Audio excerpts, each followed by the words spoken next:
Lui, c'est Eric. Il dirige Oasis et compagnie, un groupe de conseil spécialisé en ressources humaines et évolution professionnelle. Rien que ça. Mais dites-moi, le conseil en évolution professionnelle, à quoi ça sert réellement? Et les gens qui font ce métier, qu'est-ce qui les motive à se lever chaque matin? On va poser la question à Eric.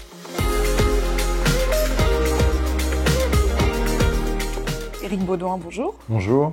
Nous sommes réunis ici pour mieux comprendre votre métier et, puisqu'on n'est jamais mieux servi que par soi-même, je vais vous demander à vous, qu'est-ce que vous faites dans la vie finalement? On peut le résumer par un mot, c'est l'accompagnement. C'est un métier d'accompagnement, le métier du conseil en évolution professionnelle, qui regroupe plusieurs familles de métiers. Le coaching qui est connu, alors c'est pas du coaching sportif, c'est du coaching de carrière ou de management. C'est le métier d'outplacement, qui est plutôt réservé pour l'accompagnement des cadres et des dirigeants.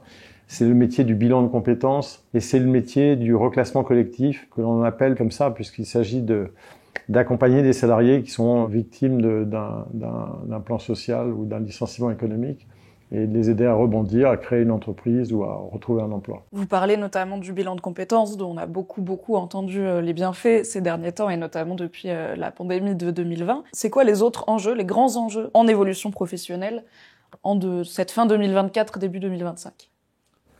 Je pense que ce sont les enjeux du siècle même. Du millénaire peut-être. Du millénaire, parce qu'il s'agit de définir des voies, des acceptations à des changements majeurs, l'intelligence artificielle, la transition écologique, les mouvements démographiques, etc. Donc aujourd'hui, les personnes sont confrontées à des changements incroyables et ont besoin de repères. Et notre métier, c'est ça, c'est de les accompagner dans les grands changements de l'entreprise. Dans les petits, ça peut être un changement d'organisation d'un service comptable, comme dans les grands changements d'entreprise. Ça fait quelques années pour vous que vous travaillez dans le secteur. Qu'est-ce qui continue à vous donner envie de vous lever le matin, d'y travailler? Qu'est-ce qui fait que vous trouvez du sens en aidant les gens à en trouver aussi? C'est un métier qui permet de rester jeune, comme vous l'avez remarqué.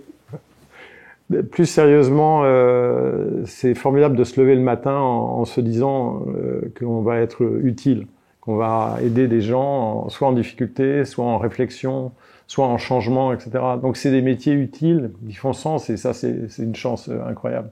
Pour parler du secteur, plus globalement, du coaching, du consulting et de l'accompagnement, c'est quoi pour vous le plus gros cliché sur le milieu dans lequel vous travaillez? Cliché, l'individualisme. Souvent on dit les consultants c'est mon client, c'est moi qui dois faire, il y a que moi, etc. En fait c'est un métier formidable de travailler en équipe. On peut pas résoudre le problème des gens seul. Ça n'existe pas le coach miracle. Donc c'est beaucoup un travail d'équipe, d'échange de pratiques. Cette idée reçue du consultant tout seul dans son coin, c'est un peu star, c'est pas une bonne idée. Je pense que cette idée reçue, elle vient en partie de l'image qu'on peut avoir du consultant ou de la consultante qui débarque dans une entreprise qui n'est pas la sienne, qui donne son avis, qui donne des conseils et qui ensuite va voguer vers d'autres horizons puisque ce n'est pas son employeur. Comment on fait dans votre rôle, Eric Baudouin, pour que les consultants et les consultantes, justement, n'aient pas l'air déconnectés de la réalité des entreprises dans lesquelles ils peuvent être amenés à intervenir? Je pense qu'on ne peut pas être déconnecté de l'entreprise ou des besoins des personnes dans notre métier. Okay. Vous êtes exclu du métier. Si vous êtes déconnecté. Il faut connaître le marché de l'emploi, il faut être au fait de l'intelligence artificielle, il faut être au fait des changements, des évolutions des métiers, des lois sur l'accompagnement des chômeurs. Enfin, ça nécessite d'être vraiment connecté. C'est un métier où le bouche à oreille est très important. C'est un métier où la réputation se fait, y compris sur les individus, sur les consultants individuels, je veux dire. Et donc, vous pouvez pas être déconnecté. Vous êtes exclu du système, je pense. Dans la structure dont vous êtes cofondateur et dirigeant, donc le groupe Oasis et compagnie, est-ce qu'il y a des valeurs fortes que vous tenez à infuser et puis à diffuser, bien sûr, dans les missions que vous acceptez et que vous effectuez? Je crois que la notion d'être utile est très importante. Elle rejoint Oasis et compagnie, mais elle rejoint beaucoup de consultants dans notre métier, de confrères, de concurrents. La modestie, parce que c'est des métiers où on peut avoir quelques certitudes qui peuvent être vite remises en question par le marché, par la difficulté, etc. L'engagement, voilà, pour faire simple. Est-ce qu'il y a une chose que vous voudriez changer dans la culture du conseil, dans le milieu, qu'est-ce que ce serait? Oh non, rien, j'adore. Merveilleuse réponse. Tout le monde ne peut pas dire ça de son travail. On va maintenant passer à un autre exercice. Je vais vous faire 2 propositions. Je vais faire une série de paires de propositions et à vous de me dire du tac au tac laquelle vous parle le plus. Former ou coacher? Former. Texto ou vocal? Vocal. LinkedIn ou TikTok? LinkedIn. Netflix ou cinéma? Cinéma. Jambon beurre ou banh mi? Jambon beurre. Quotient intellectuel ou intelligence émotionnelle? Forcément intelligence émotionnelle. Réunion ou email? Réunion. Hard skills ou soft skills? Soft skill. Et enfin, présentiel ou télétravail?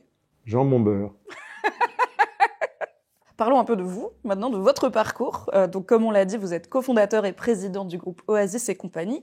Qu'est-ce qui vous a mené à ce poste? Comment vous êtes arrivé dans le grand bain du conseil? J'avais fait des études de droit et de gestion du personnel et j'avais un stage à faire dans une entreprise qui m'avait oublié et qui dit « Ah, c'est le stagiaire, ah oui, tu étais là pour 6 mois, tu veux faire des ressources humaines, bah écoute, on vient de licencier 100 personnes, aide-les à faire un CV, à téléphoner à des entreprises pour leur trouver un job. » J'ai fait cette mission, j'ai fait mon mémoire sur ce sujet et j'ai été passionné par ça et j'ai rencontré Bernard Paoli qui montait son cabinet qui s'appelle BPI et qui inventait ce qu'on appelle le reclassement collectif. Donc ça a été une vocation doublée d'une rencontre extraordinaire. C'est un métier, on a la chance de rencontrer des confrères, des consultants, des concurrents, des clients, des gens qu'on accompagne qui sont voilà, avec des aventures différentes et très enrichissante. Pour finir, on va parler un petit peu aux jeunes qui nous regardent et qui peut-être se disent « Tiens, mais ça a l'air vachement bien d'être Éric Baudouin ». Pour vous, le consultant de demain, donc en 2025 et plus loin, à quoi il ressemble? Et est-ce qu'il ne se limite pas à une intelligence artificielle? J'espère que non. Non, parce que s'il se limite à une intelligence artificielle, il est mort-né. Donc c'est un métier pour un jeune extraordinaire. C'est un 3e cycle déjà. C'est le premier point. C'est quelqu'un qui sort d'études, qui ne sait pas où aller, etc. Faire 2-3 ans dans un cabinet de conseil lui offre tous les secteurs d'activité. En quelques années ou mois, vous rencontrez le secteur de la pharmacie, de la banque, du secteur public, de l'assurance, etc. En accéléré, vous allez rencontrer des dirigeants, vous allez être sur des situations d'entreprise très compliquées, à fort enjeu. Donc c'est une expérience extraordinaire. C'est un métier formidable, exigeant, pas facile, voilà, et en évolution permanente. Il faut être très curieux, etc. Mais ça peut être un sas formidable pour les gens qui veulent pas continuer dans le métier du conseil, vers d'autres métiers. C'est pour ça que je parle de 3e cycle de formation. Faire 2-3 ans dans un cabinet de conseil, c'est enrichir sa vie professionnelle de façon extraordinaire, je pense. Vous l'avez dit, vous êtes tombé dans la marmite à la fin de vos études personnelles pendant votre stage. Est-ce que vous auriez un conseil à donner au vous de 20 ans?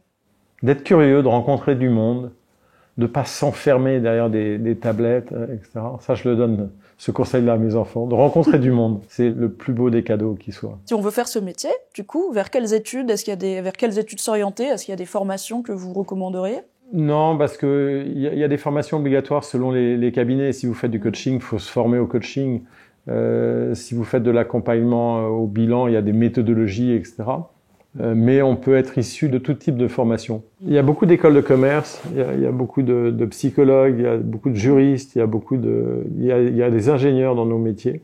Ça ouvre vraiment des portes à tout le monde. Il faut bien comprendre le monde de l'entreprise, les dynamiques personnelles. C'est un mariage assez heureux entre le conseil en organisation et le conseil personnel. Est-ce que vous avez un message à faire passer aux plus jeunes qui nous regardent et qui nous écoutent? Essaye. C'est un très bon conseil. Et d'ailleurs, pour finir, j'abuse un petit peu puisque je vais vous demander à vous un vrai conseil. Comment on fait pour réussir un examen oral quand on a le trac? C'est payant, mes conseils.